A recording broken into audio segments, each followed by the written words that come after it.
explicit outcome variable. That is a tight hypothesis. Hypothesis says something like X causes Y.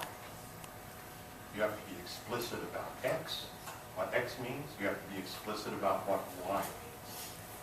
If an hypothesis goes on for several sentences, okay, it's not a good hypothesis. Hypotheses have a tight question and a tight endpoint variable. 这个大家都知道啊，你这个结果怎么样？那好的结果往往是由于你已经提出了很好的假说，所以这个是非常重要的。而且呢，如果要是你有很好的这个假说的话呢，你就会在大部分情况下就会产生一个非常好的一个结论性的东西。You can't design the experiment without knowing explicitly what the outcome that you measure. Okay, so if we're looking at the endpoints or the outcomes, there are perhaps two different kinds of categories. One are the traditional research endpoints. This is most of what is published in the American Journal of Clinical Nutrition and in the Journal of Nutrition. Traditional endpoints. This is when you have an intervention that produces some clinical effect, like a disease, the cure of a disease, or improves the complications of a disease, or causes death. Or an intervention that has a biochemical measurement effect. So you can have cholesterol reduction or blood sugar control. These are the kind of traditional endpoint outcomes.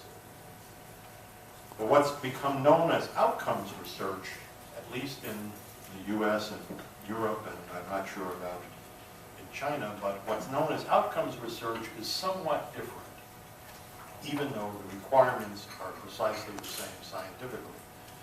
So outcomes research talks about effects that people care about. So it may talk about whether a treatment allows a person to become functional again, walk again, climb the stairs, go to their job. Or whether it improves their psychosocial function so that they can now make decisions for their lives.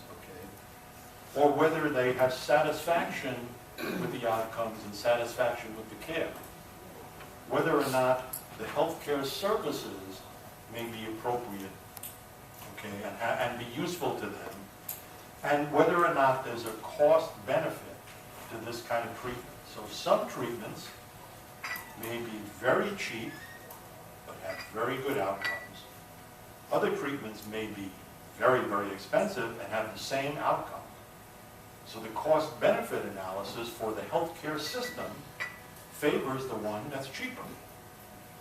他给大家介绍两种不同的，你们这个 outcome， 这个叫什么？结局性研究是吧？